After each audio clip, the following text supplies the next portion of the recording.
What 5 books should we be reading right now? Oh, the 5 books that you're most interested in. Seriously. No, I'm dead serious about Here's the that. thing.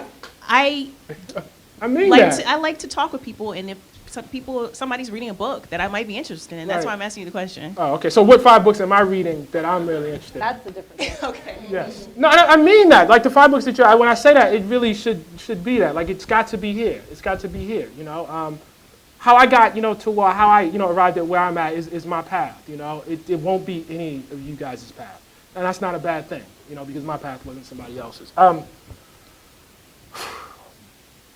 I read in the past year Tony Judd's Post-War, which is a history of Europe after World War II. Is absolutely fascinating and riveting. It's big. It's a monster. It's like 800 pages, but it's incredible. Tony Judd was a beautiful writer, so it's a really it's a relatively easy read.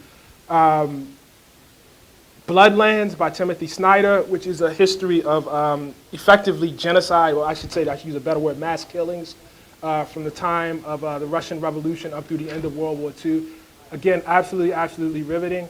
I'm about halfway through Anne Applebaum's second book, The Iron Curtain, The Crushing of Eastern Europe, which is, again, really riveting. You're noticing a theme here. And the theme is that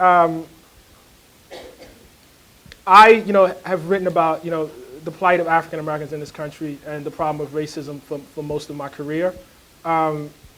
But what eventually becomes clear is that the problem of racism and the plight of African Americans is actually the problem of humanity. And that, if you start looking at other places and other countries and other worlds where people have their feet on other people's necks, you begin to see parallels.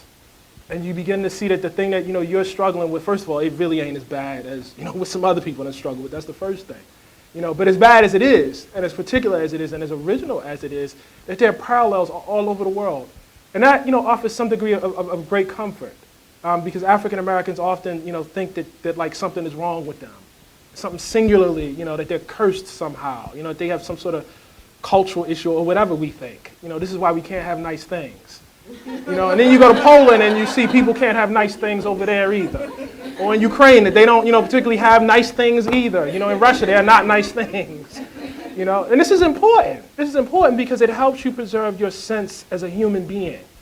It's very important that you not get caught up in this idea of in this very American, context, that you understand that even in, the heart of, what people consider, Western civilization, that there are people struggling. I had the great luck, I have a wonderful life.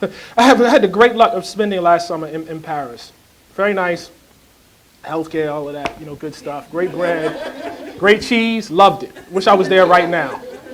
But you know what I saw on the street? The Roma, all around me, begging. And you want to hear racism? I mean, because they treated me very nice. I was very happy, I'm American and, I may be black, but I'm American. And people were very nice to me.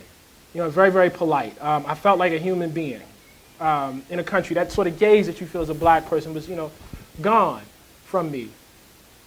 But they treat those people like crap. I mean, they really do. All the stereotypes of criminality and everything that, people have, about black people are very much present.